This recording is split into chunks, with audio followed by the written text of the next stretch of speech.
Ki bengi iki ana bintang tamune. Sapa wae bintang tamune? Nek sing hubungan karo aku ki ming Mbah Waloya. Oh, ya disepoti nganggo serampat Mbah Waloya men munggah panggung men kejegung-jegung sisan ora. Ya. Serampat nggo ngunggahke Mbah Waloya ning panggung. Heeh, Nduk, mangga.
Sugeng dalu Mbah Wal. Nggih, wilujeng dalu putuku. Wilujeng dalu ki. Wah, saya kendel, saya candras. Tak rungokke saka mburi tak alem. Wah. Ki Yusuf nek ning ngisor blencong ngarep isik Joko Ki Yusuf wong jenenge Dalang. Nggih. Saya kendel, saya landhep. Wis pokoke jos. Sing penting ora saya jeruk ya Le ya. Nggih, siap. Boten. Pokoke wulangan ki sing dukuku sing becik sing apik. Nggih, leres niku. Soale ana pitutur kadang-kadang sok mblusukke. Kene iki ana sing nuturi ning mblusukke ana. Sinten niku? Juragane kayuwe kadang-kadang sok mblusukke. Contone Ketoke mulang ning mblusukke. Nggih. Aku ora diblusukke. Aku wis tau kok jajan ro kae iki dadi tuku sate iki sate wedhus karo sate ayam. Ayo bane sing antri Kulo ayam aja takoni, sampean pedhus napa ayam? Iki kira mblusuke ta jenenge? Nggih. Mblusuke banget niku medhus-wedhuske kok. Wah, penontonnya akeh banget iki, tenan iki. Iki monggo dirawuhi karo tinggalane binane Suwargi Mas Seno. Nggih. Iki maniake Mas Seno sing ana tari ula sendok barang. Wah. Ula sendok ki medeni kok. Apa-apa entek. Mula sendok ki larang saiki lha dienggo kaya ngono kan. Langke kok. Lenjinake angel. Heeh, jenenge monggo telu lho kuwi tanpa bayaran, tanpa apa-apa ikhlas lahir batin mergo tresna karo budaya. Luar biasa. Ngetoke Mas Yusuf, pokoke sesuk muga-muga ngrembaka. Amin, matur nuwun sanget kagem sedaya wis kabeh matur nuwun sedayane. Dalang ki anggere kondang tur ora sah larang-larang kaya jenengan sing dalang apik mesti bakal akeh sing do cinta lan akeh sing nimbali. Kaya aku bareng iki arep dagelan ora patek payu tenan. Aku ki nek diundang kepepete ora dibayar ra masalah. Telek. Dengan catatan nek ora izin. Ngono wae wis. Oh ya mesti wae pekewuh kok ya. Ya nek nggon pekewuh ki ora wong kene ya butuh kaya. Ora sing nanggap ora bayar ku lho. Ya ora. Iki ngene lho Mbok Cinge, Mbok Cange. Mbok Cange, nggih. Dadi aku rene iki ya wah ming dhewe ora ngajak bojo. Nggih. Mergane apa? Danane mepet.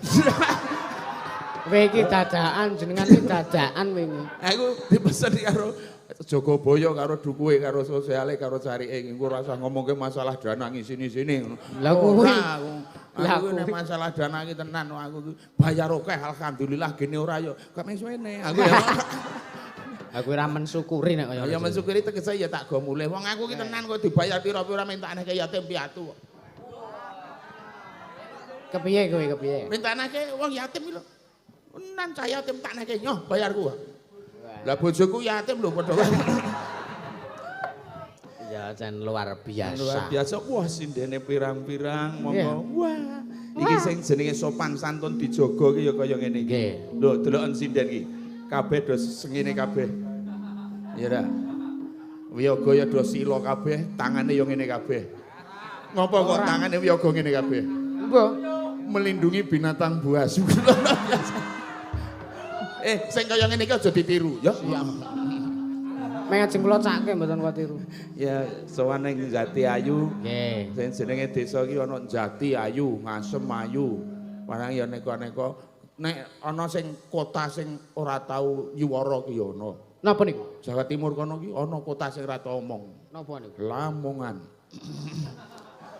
Ra omongan. Lamongan karo ra omongan. Lamongan nek wong celak tak ra omongan padha wae. Ana sing kutha ra ono unggah-unggahane ya ana. Napa niku? Madiun. Medun. Lha iso ning adikku le muni Madiun, Madiun wae. Ayo logat Gunung Kidul kan Madiun. Lah yang Gunung Kidul ki beda kok karo ngendi-endi beda. Lah nggih. Nek Gunung Kidul karo Jogja kono Bantul karo Piyungan Ngulon kuwi basane beda. Awake dhewe wong Gunung Kidul ngrumangsani. Nggih. Nek wong Jogja kono muni wah anu ayo wah dalane anu becek. Ya. Nek Gunung Kidul lah mbok ning Jakarta perang-perantauan arep kepethuk wah lah kathek piye. Oke ya kental tenan nek Gunung Kidul iki beda karo daerah-daerah. Mune disuguh rokok muni wah nek Jogja muni wah rokok wah aku ora ngrokok Nek Gunung Kidul? Nek Gunung Kidul rokok gek biasane. Men 76 Nah 76 mbok 77 aku ya. Ora apa-apa nggih. Iki gandeng dhewe iki ya kudu dikancani sapa. Iki ana PT TME siji ne. Sinten niku? RMH. Sapa niku? Serima. Oh ya, lali aku lali. Penyanyi sing kondang kalau kok kaceluk kajono priya tung loro tung kidul blakter kiwer-kiwer ora tedas tapak paluning pandi sisaning gurindo lembutan kana jinumput. Punjuling papak mrojoling aker mecutat tanpa sutang mabur tanpa lar jajan ra tau bayar. Kuwi jajan ra tau bayar ki juragane kayu kuwi. Nah, jajan bayar dijajake kancane. Nggih ya. Ditimbali, Mbah. Diaturi munggah. Denipun Denok Ayu gandes wes sarimah monggo jengkar saking Palangga tumuju sasono ingkang sampun samekta panggung budaya monggo.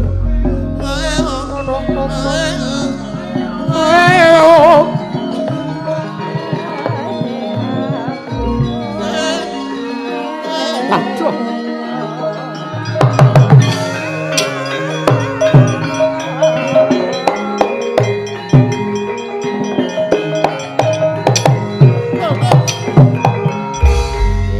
Wilujeng dalu Mbak Sarimah. Wilujeng dalu Dik Cangi.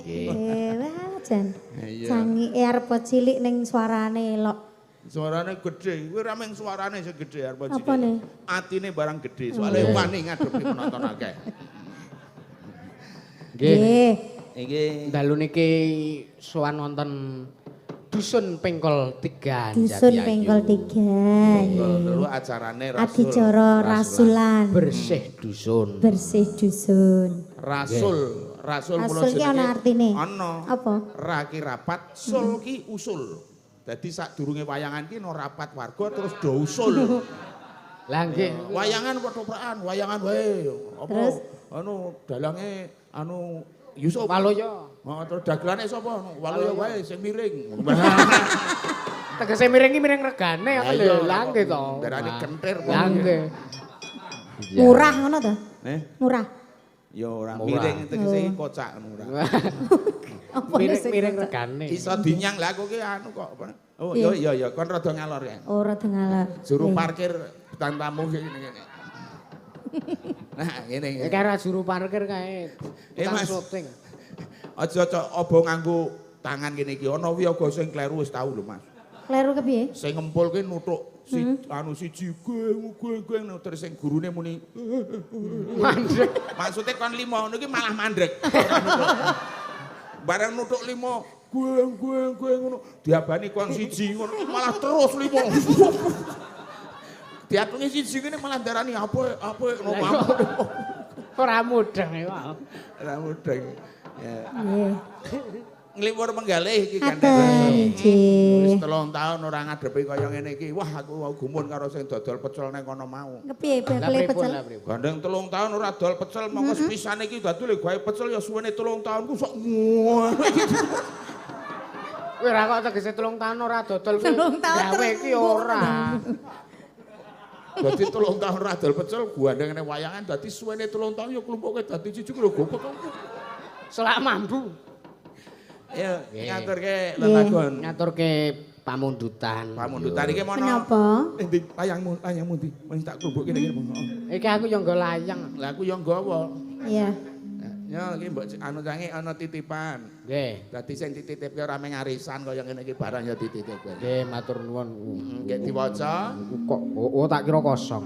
Wah, aku ku nek ngono ora tau jenenge nyatut ya ora tau nek gur semono. Maido, iki tak wacake. Iya. Saking Pak D Giyanto Pingkol 3. Ya. Padha-padha winih saka Tengklik. Ya. Katur Bapak Dukuh Agus Haryanto nyuwun lagu Sida Bali. Oh, ya Sida Bali. Nah, terus iki selajenge ana Sugeng Dalu Mas Dalang, nggih Wilujeng Dalu.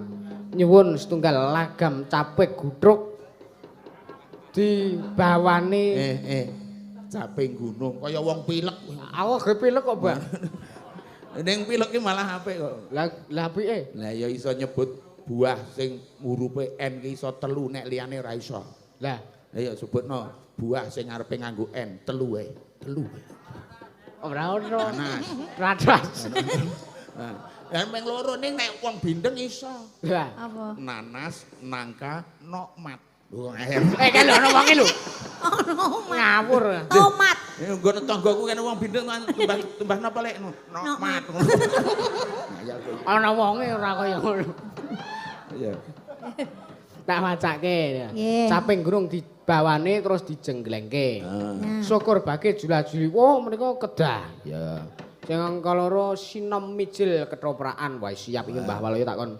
Oh, beres. Gandrung karo Mbak Sarima iku dadi Kowe dadi Aku dadi apa? Cipta Rasa, aku dadi Haryo Penangsang. ora masuk. Ora ketemu. Iya.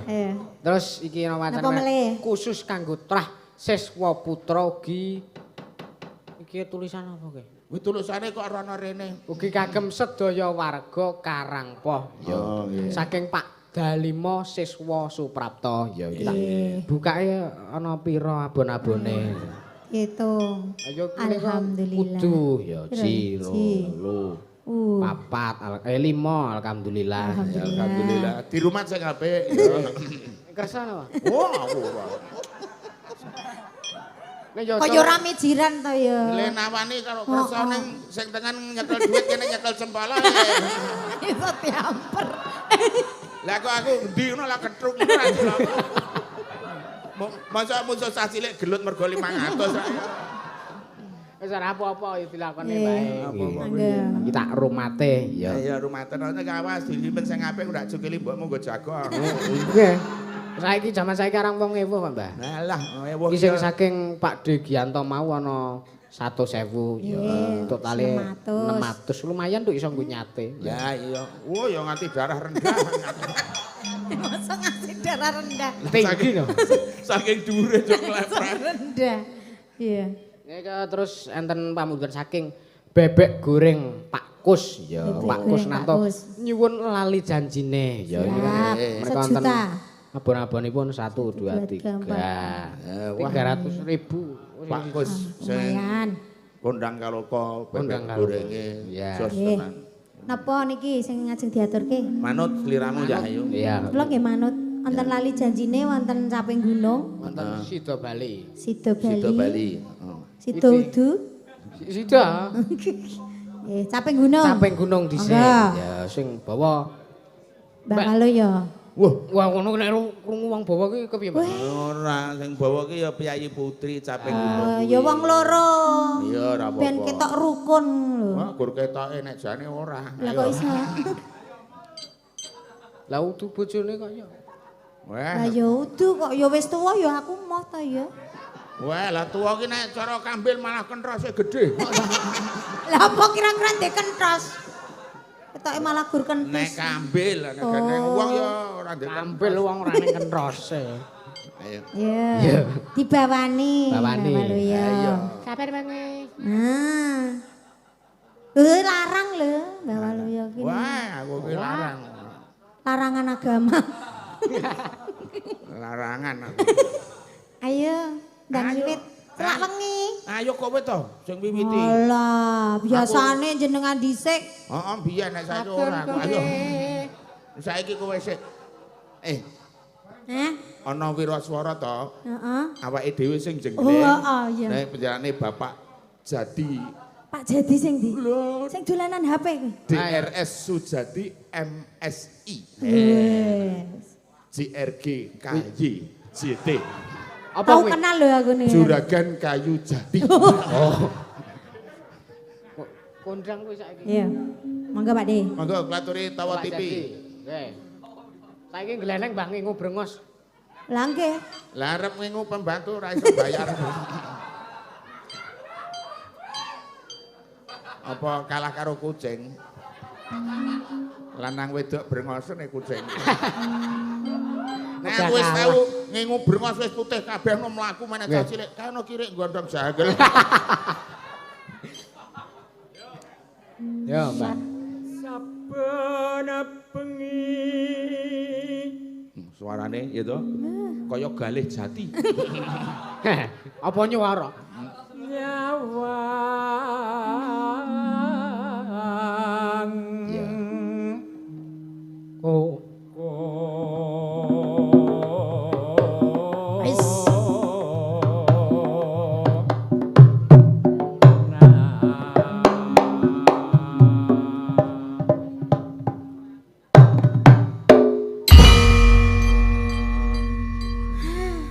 Yoga yang kira kerep latihan Oh kompak iya. ini ki karo kerep ditanggap nek ora apa ya ora. Nek kula yen yakin memadang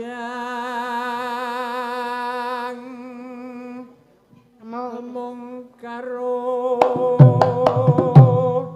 janur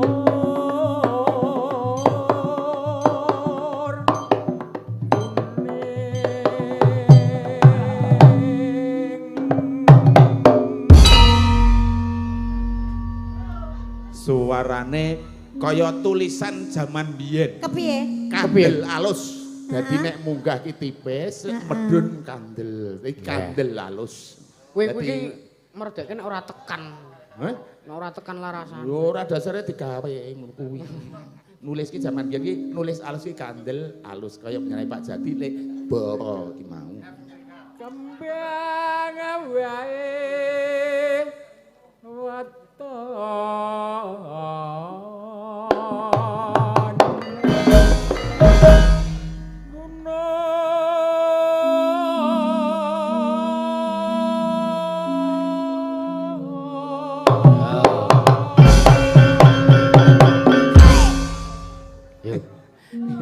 Ini fotoku ngerti no, alah mbahku pola ele golek dublak nanti. Iya. tepat cita sarawe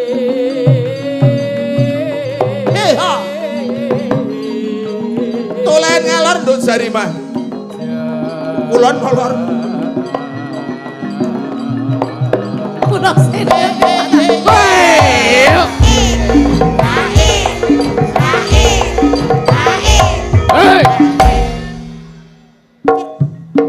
Iya. A. Ye, ye, A. ye, ye. do kompak. Wong telu ki mulai jajan bareng lho. Iki nang sing menceng bareng ki lambene. Ora, kae iki saka Sanggar Janggelan. Oh, Kuwi apa kuwi? janggelan. Janggelan ki ora lanang ra wedok, lho kira ya lanang ra wedok. Ya. Panas.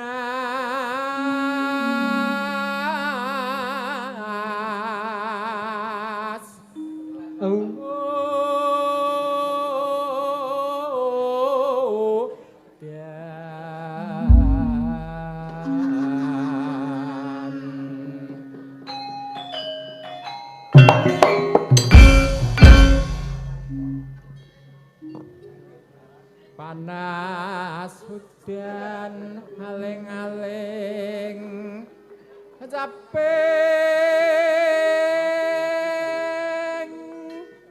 gunung.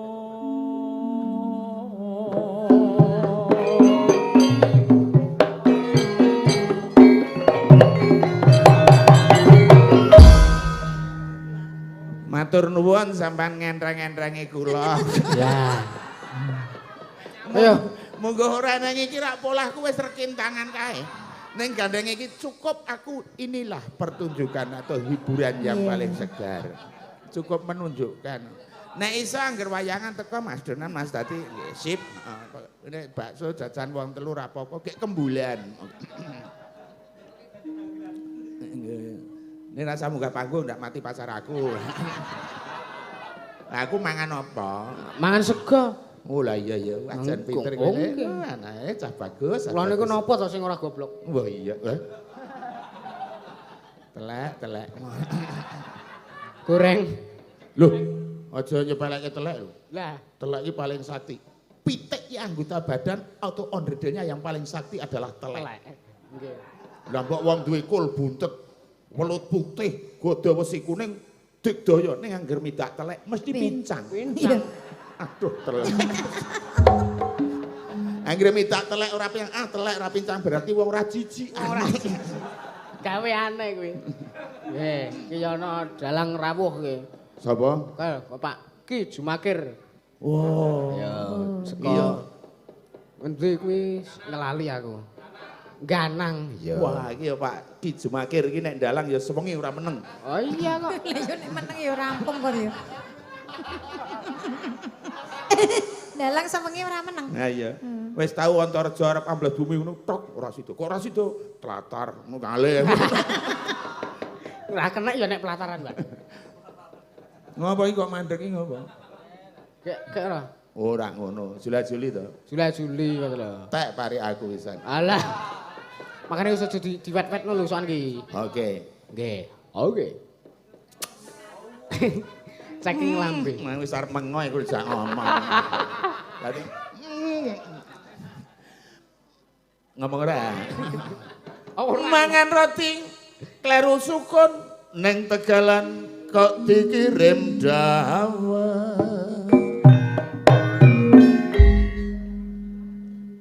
Nek pegawe negeri tua oleh pensiun. Nek dagelan tua dadi tukang pijet.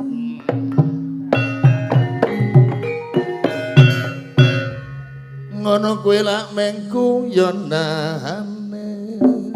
Owe.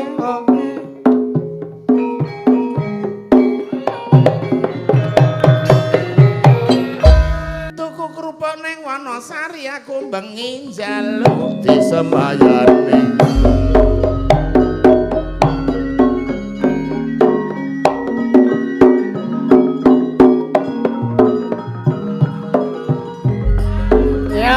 Kula matur dumateng para pamirsa. Kula sowan jenengan sedaya ingkang kinelar menika budaya Jawa tinggalane nenek moyang kita nalika zaman semono. Iki sing jenenge Rasul mula akeh warga sing padha kumpul.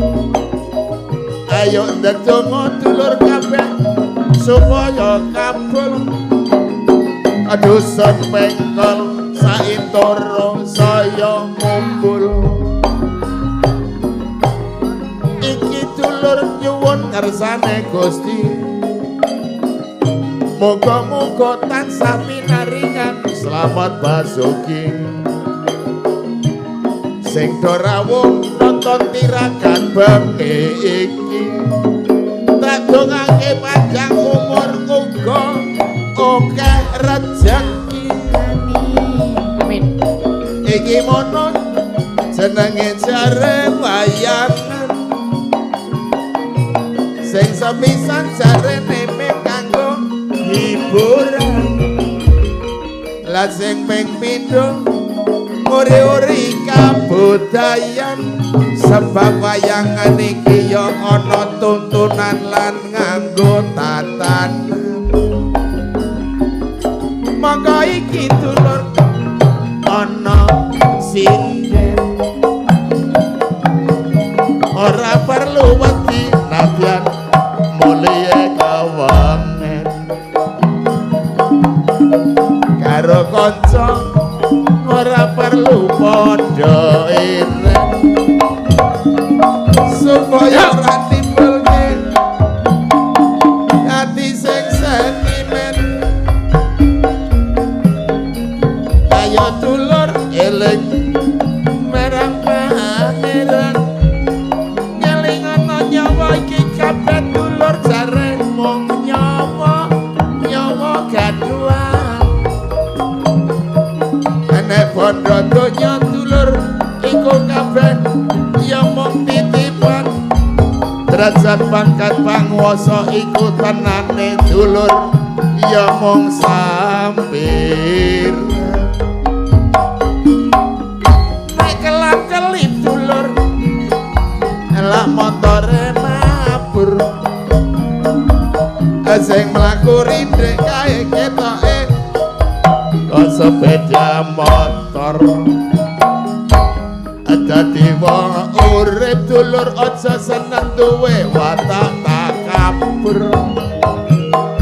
luwe becik dulur duwe sifat sing andhap asem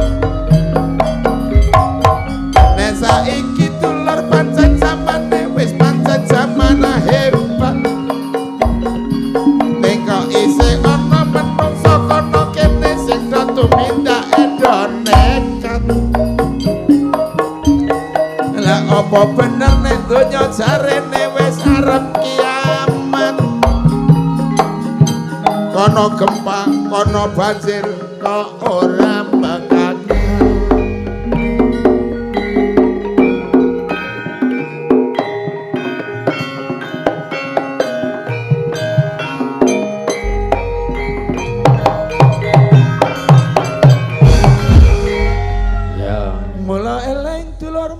pangeran Terus ngeling ana nyawa iki mung gaduhan ngelingke bondo donya iku kabeh mung titipan derajat pangkat estunipun namung sampiran leres ayo eling dulur sesuk nek ana akhirat nggih ning akhirat ora disuguh kowe donat terus mula aja padha tumindak nekat sing ana kono mung gembele malaikat liyane kuwi liyane nek ndakake apa-apa wae kudu sing pernah nyandang nganggo barang ya kaya dina ayu sari mas sing rapet aja kaya tanggaku nyandang nganggo ana tanggaku bocah ABG terus nyandang nganggo kok mung sak geleme dhewe wis awake lemu ning kok nganggo cilik kaose bareng go nyongkrok-nyongkrok persis bocah ngawe-awe kuwi apa kuwi? Mlan nyandang aku ki ya sing rapet. Iya. Ngono dadi kaya ibu barang ngagem jilbab kaya sliwet barang kuwi. Ibu kae ngagem jilbab warna kuning. Sing kuning. Sing ngagem jilbab yayine kudu eling. Marang Gusti kang saben dina peparing, atine kudu sabar ora kena muring-muring. Sae. Ana meneh jilbab warnane coklat. Sing coklat. Kae sing ngagem iku yakin rajin salat. Piyayine meneng ora seneng berkhianat tak dongake uripe tentrem mergo kebak nikmat Amin. Amin. Iya. Terus esuk-esuk sing ngene lagi metu. Cah sekolah wis wiwit nata buku. Sowan bapak mesti karo sowan ibu, tangane ngadhong nyuwun donga pangestu. Ya. Iki kanggo kaya sliramu sing sekolah. Awan-awan sing ngene ana tengah, sa sekolah atine wiwit bunga. Mereka cepet ben tekan ngomah, ora gawe bingung simbok kalawan simbah. Ya. Sore-sore sing ngene arep ndelik. Ayo dulur do tumindak becik. Karo kanca ora perlu padha serik, yen iso ngono contoh urip sing apik. Bengi-bengi sing ngene ora ketok. Terus Sing nang omah mung bapak karo simbok. gek Simbok bengok karo alok-alok. Ngerti bapak ora nganggo srandal. Ora kuwe mesti. Pungkasane mesti ora kuwe. ora ketemu rasane. Utuh nek ngono kuwi Ora nganggo sandal sitok. Nganggo sitok. Ya mesti loro to ya. Duk kok ya. Du kuwi. Napa? Mbah. Yo kabeh. Lah ya ngene. Iki bola-bali tak aturke mulo nyandang nganggo ya sing genep sing apik lah kaya Deno Ayu Sarimah apa mikir rapet. Sing mangkelke bojoku dhewe. Piye bojomu? Tahu lho ning pawon meng nganggo celana sakmene. Walah. Nunggu geni kok genine mati wae. Terus? Bareng celanane bedah genine murup dhewe. Sik, ki ora sik. Ki ora berpikiran sing ora sik. Mulane nyandang nganggo ki mek ra dicontoh karo sing anak-anak iki sing rapet, sing apik. Aja wong jaran wis komplit ya mending jaran ki cok ora sopan sih aku sang. Lah iya kaya. Nek aku kacamata nganggo sepatu nganggo setut nek ora katrokan. Nah ora cilaka. Najan katrokan. Latihan baca. Monggo Pak jadi mangke medak kedalon nek kedalon ndak empuk banget monggo.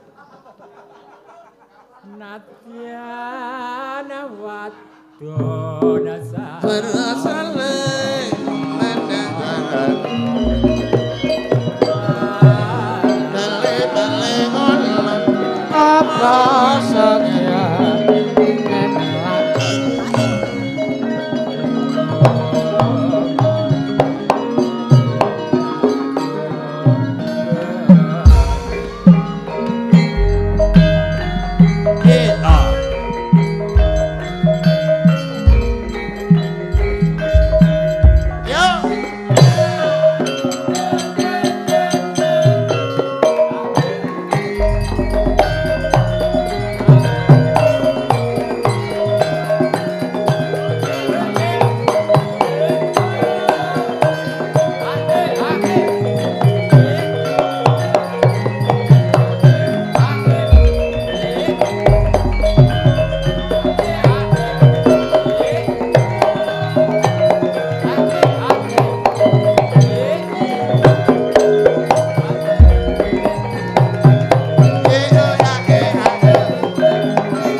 Monggo Mbak Sarimah.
donge ngene.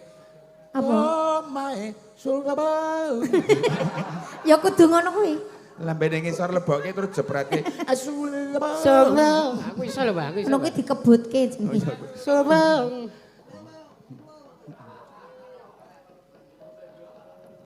Masukin ya, Mbak. Hah?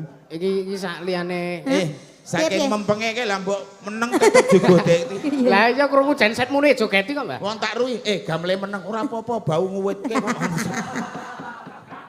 Sak liyane para pambeksa kuwi sing ya ngirim mempeng ngono. Kisena niki ya mbeng iki sone nggih, sone sing diagem Kisena. Jos pokoke. Mas Blendis. Ya Mas Blendis pokoke son jos tenan. Son Jos, apik iki tengere angger aku muni yo ngono gek kono nggon salon ki nggih wis apik. Lah nggih kaya. Blend audio ya. Lajeng nggon aku salon iso mangsuli aku muni kalih ngono kono entene setunggal. Wis ngono pas. Syukur bisa loro monggo. Syukur bisa nyawa gunung desa Lati Raja atene ora ilang gone padha lara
sing temung Mas sing nyaron Mas Untung, sing temung Mas Juang karo Mas Sandio wis ora namati gamelane wis merem.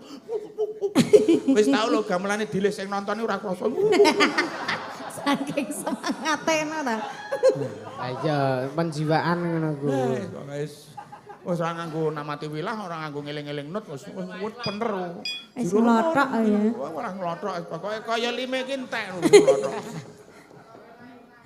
Ya. Iya.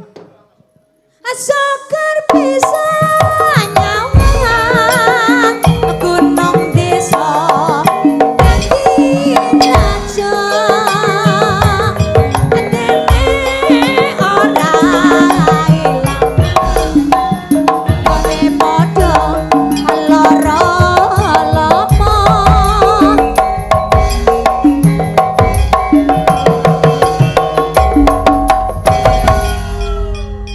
Purna sampun lajeng menangani pamuritan. Ngendikani dawuh. Iki lagi sak Ha nggih. lagu ning wis jam 12 iki. Oh, lah nek ngoten nggih. Nggih. Berarti pun iki. Urung Lho dereng kok. Nggih. Wedange mendereng medal. Iya. Oh ya. Iki ana pamundutan saka WA, akeh banget iya. Iki ngopo Pak Jati ngebel mesti setengah mayang dibel. Ya ora apa-apa, iki ana ngebel.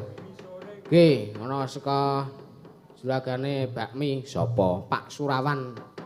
Njaluk podang kuning. Ya, ki aku ora iso teko. Pidalang Isuk sehat selalu. Amin. Sukses selalu, mungkin jaya. Makin jaya, mungkin jaya. Salam go dulur-dulur Karangmojo, Pak Bambang Sugimin karo Pak Tambio. Yo. Berajang dari Pak Surawan. Yo. Iki arep apa sih? Iki mergo akeh tenan iki ana sing njaluk nyidam sari. Yo. Terus iki njaluk tembang pepeling. Ya, iki mengko nek goro-goro. Ya. Mumpung slendro ya disisanke slendro sik. Oh nggih. Pepeling sing tak kon bawa anu andalan. Podang kuning ya isih slendro. Ya. Nggih, podang kuning. Nggih, podang kuning kirim anu to jenengan beto elek tun. Nggih. Oh nggih, podang kuning Wonten di Mas elek. Gabul. Mas Gabul. Gabul apa? Hah? Gabul apa nih? Gabul. Gabul, lha iku gabul napa? Lah dukane kok gabul napa? Jenenge gabul iki mergo Gabul cilik lemplek. iki cok gulung-gulung ning nggon lendut lho gabul. Walah, kebuk berarti. Yo kok kebu. Oh, mbok ya, monggo. Yo podang kuning sing bawa ora sah bawane wong wis yahene. Ayo ora sah bawane nggih. Mburi dhewe wae wong wis yahene. Heeh, mburi dhewe yahene. Wis ganti dina. Selarik mburi dhewe. Monggo. Monggo Tun, elek Tun.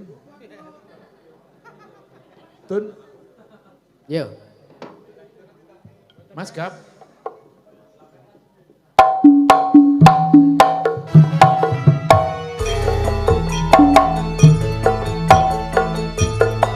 Lewat aku.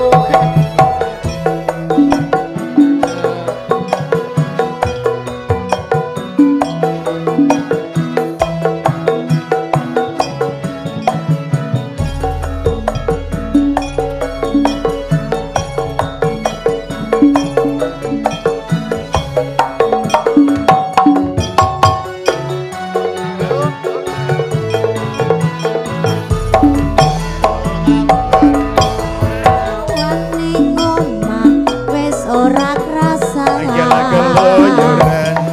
Kaluyuran anggoleki sing tak Obang-obang. obang-obang niter anggon ku goleki Ora kosong. ora krasa esuk awan nganti bengi eman yen nganti liya kang nyayang Kleyang-kleyang tak sawang mecok ning abang kekancangan tak rindek saka patowan Serwingot. asar minggu dheweke ngale becokan tak sawang mbok aja ngecek podang kuning agawe pikirku sleret ireng tak sawang katon manis Ipo bunga yen lakon dadi bojone Ora gampang. ora gampang atiku tegiwang liyan Si bodang. yen si podang adutut ati kepranan ora mandang atiku sansaya dadran tak sranani sonikan ulu tebendo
awake kae dibenake. Nah, ketok. Dibenake. Mlotrok lho. Pamundutan saka aku isin. Ketok nek ra wedok tenan. Iya. Mosok nganti tekan ngiringan. sing gondrelan apa? Lah ketok nek ra wedok tenan. Lah mosok nek wedok tenan kok nganti tekan ngiringan. Lah iya, heeh. Mosok bahan rujak kok tekan geger. Iya, karang yo nggo polah kok iya. Ya. Matur nuwun Podang kuning. Mau request Pak Surawan. Ya. Nggih, sampun. Sampun. Tasih wonten napa malih? Mantes iki lali janjine. Lali janjine. Kepeling nggih enten. Kepeling. Terus Nyidam Sari nggih enten. Terus ki ana sing nyuwun iki saka Pak Suwaji ya. Sawahan nggon sanggar kuwi lho, Nduk. Ya. Ngersake pepeling ya. Terus kaya ana pamundutan saka Bekasi sapa Pak Eko Bilawa. Oh, Pak Eko Bilawa Bekasi. Nggih. Sugeng dalu bocangik. Nggih, sugeng dalu. Saking Padepokan Jawa Dwipa Suru Kubeng nderek wungon menawi kepareng nyuwun serampat kentun kangge paguyuban reog sak sejabodetabek nuwun. Nggih, saking Tambun Bekasi. Menika wau serampat sampun ya. Ya sing ping pindho ra dicepetke ra apa-apa iki mau wis serampat. Nggih, dadi ora serampat kuwi. Ora serampat sandal. Nggih, serampang kuwi. Ya. Serampang. Iki ana anune. Pamundutan mau saka sapa? Iki mau ki WA aku. Ya. Sik ndi nomere? Oh ya iki, heeh. Assalamualaikum warahmatullahi wabarakatuh. Waalaikumsalam. Mas Dalang Yusuf niki kula totok sing kemarin sowan badhe nanggap kagem reuni trah Somokarto di perebutan tanggal 31 Desember 2022 ya. Malam tahun baru Nduk. Lah iya. Kaleresan niki kula live langsung menawi saged nyuwun lagu ya. Iki pengirim totok di Semarang ya. Kagem keluarga besar siswa putra spesial kagem Bapak Dalimo Siswa Suprapto teng Karangpoh Perbutan Katongan ngelipar Gunung Kidul Indonesia. Ugi kagem keluarga besar Trah Somokarto yang ada di Jakarta maupun Gunung Kidul sugeng mirsani mugi tansah pinaringan sehat bagas waras rahayu wilujeng ing pangajap. Mugi reoni Trah Somokarto akhir tahun niki siyos saged nanggap kula Mas Dalang Yusuf kalian bintang tamu Mbah Waloyo. Iki ngersake lagu Triwul Gunung Kidul. Oh nggih. Iki kepiye? Manut. Ya Napa riyen? Iki men sindane men ora mung ndodok-ndodok wae. Ya. Ya men napa nembang ya. Sik pundi? Iki aku sing urung tak krungu ki Mbak Saras. Ya. Oh, Mbak Saras. Ora sambat wis gaweane. Ya. Ya ora sambat ki malah seneng kok. Ya diperhatikan Mbak Saras. Ya iku jumeneng. Saras ki sehat. Engke rak waras. Oh. Monggo Mbak Saras saking Dringo Bawang. Saking Dringo endi? Mangunan. Kok bawang to, Mbah? Iya nek Dringo gandengane bawang. Ya. Arep nembang apa Nduk Cahayu? Sing ndi? Milih napa? Sing Triwul Gunung Kidul, sisan sing Slendro. Oh, nggih. Lali janjine. Nggih, iki mau lali janjine request saking Pak Bebek. Pak Kus, bebek goreng kok Pak Bebek. Ya, ngapura. Grogi sampean dalan. Yen diwalik kok Pak Bebek ku Bapak kleru Pak Kus goreng ngono piye? Pak Bebek Kus goreng ngono. Kuwi kok aja ditarik meneh anu sawirane. Ora entuk kok. Ora oleh. Monggo. Lali janjine. Walik lepok. Iya.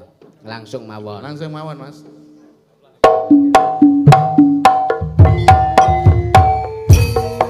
Yo.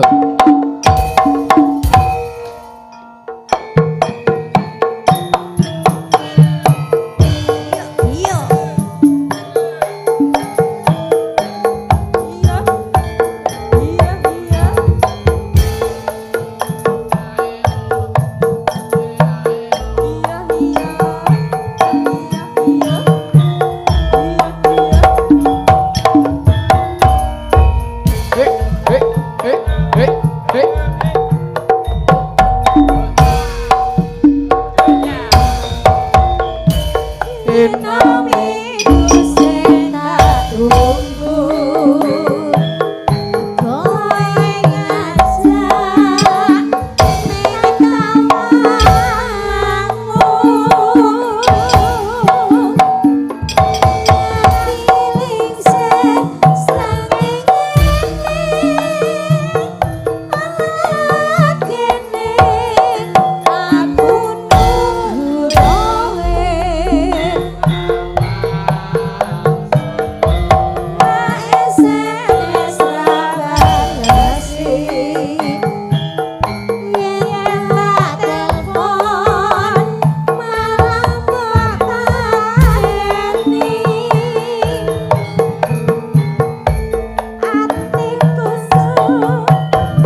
Terganggu piye?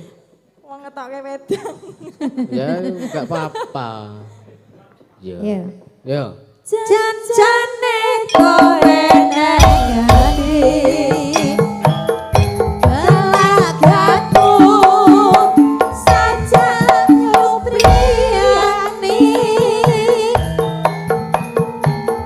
atiku sujana kowe kencan karo Victoria.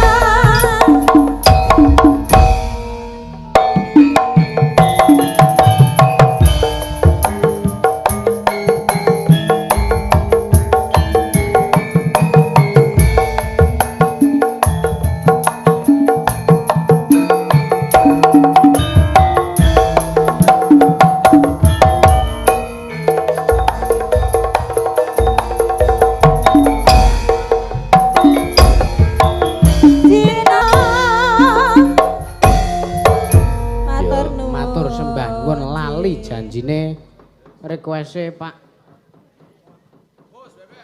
Kus bebek goreng. Arep Pak bebek ngono neh. Pak Bebek Kus. Pak bebek Kus goreng. Apa-apa kleru. Ya iki keri dhewe mergo ya wis wayahe iki wis setengah 1 ya. Nggih. Diwul Gunung Kidul. Nggih. Mbah Waluyo. Oke. Nggih, Mbah Waluyo jumeneng. Nggih, monggo. Timbal Gunung Kidul pengibot, monggo. Pengibot ngangge ketipung, Pak. Oke. Apa jenenge? Arsen.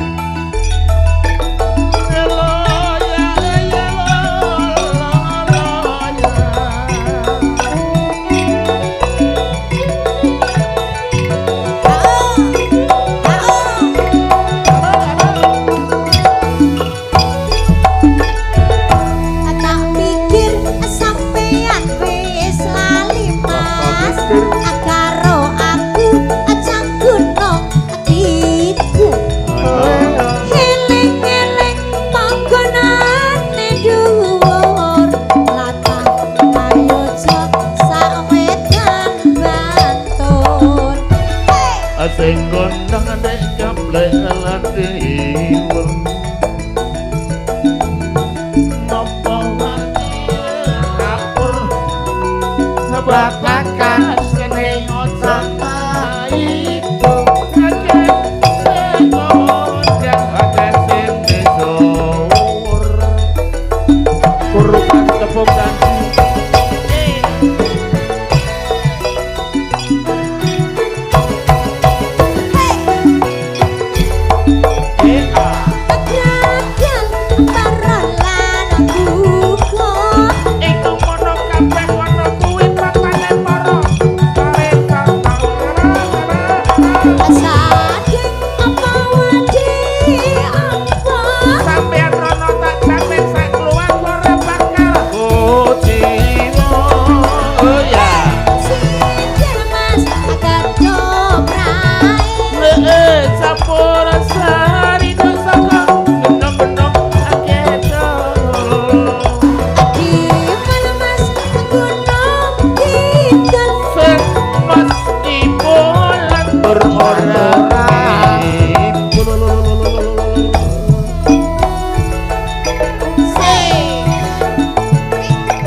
gondang dek gaple alatiwul Awatul lintang Opo ratu kapur Babakan seni kowe ojo main Kakek sing gondang Wakek sing misur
Kepiye kae? Mau ora banget lho. Mau ming tekan ngiringan saiki ngisor rudel. Le medun kenemenen. Ketok lek ra wedok tenan. Lah ya ora enek sing nggo gondrelan. Mau ming neng geger saiki mlotrok-mlotrok. Nggih iki Tiwul Gunung Kidul request Pak Toto. Nggih. Iki mono ya enek sing WA aku jare enek sing ngersake Mbak Zarimah nembang dadi ati. Oh. Oh. Tese. Tose. Jare mau 1:30. Siji meneh. Oh. Nggih, men Nggih. Siji meneh ning sen cilik, ora apa-apa. ora apa-apa nggih. Ya. Langsung mawon. Langsung. Nggih. Monggo. Pelok barang. Belok barang. PLBR, pelok barang. Monggo. Ya.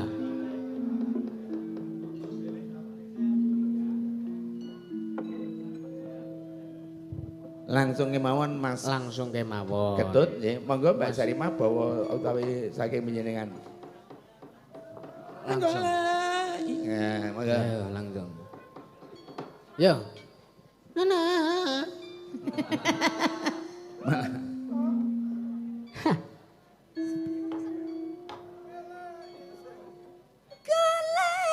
Sing kaya ngopo Yo. wong nyatane kelakon sabrene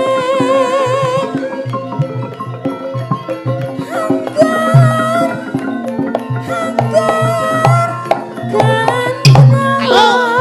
Ya ya.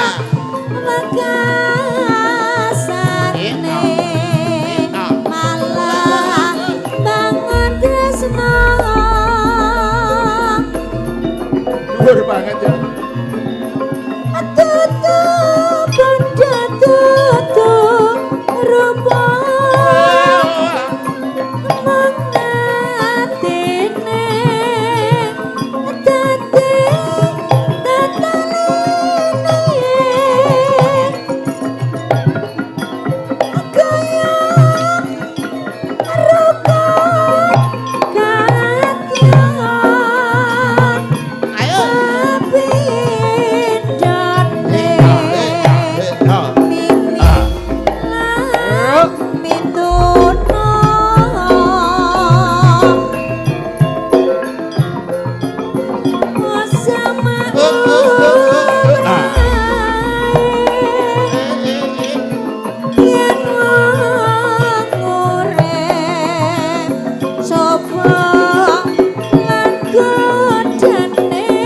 Mas Sulis.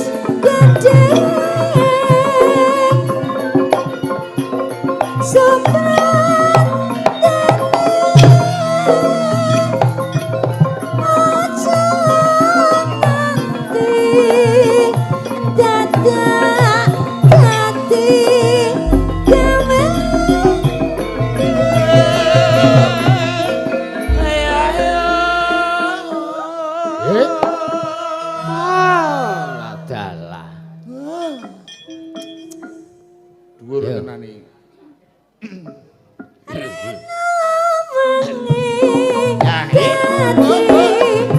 Mabur. Putra halas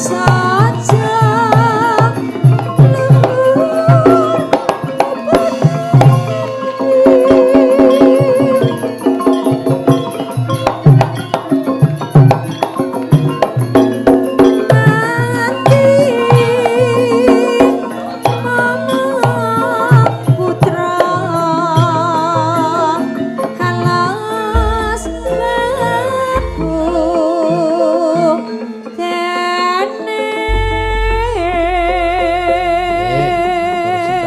Sampun pun sendikani. Sampun pun sendikani. Iki ana sebagian sing urung diaturake Lajeng ya. kerjanipun.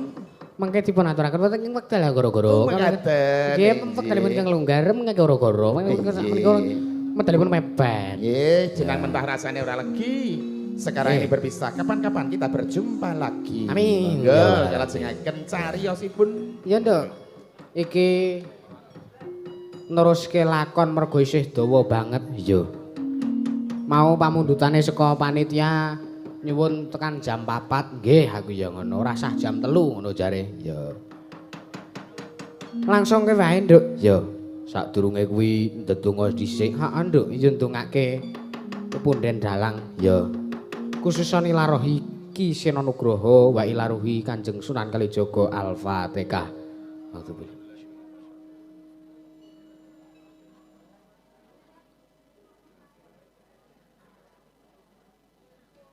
Amin, matur sembah nuwun. Ayo, Nduk. Teruske lakon. Ayo, langsung ke wae, Mak. Matur nuwun Mbah Walaya karo Mbak Sarimah. Ayo. Tansah marmaring sukma. Sinuk maya winaya ing asepi sinempan teleng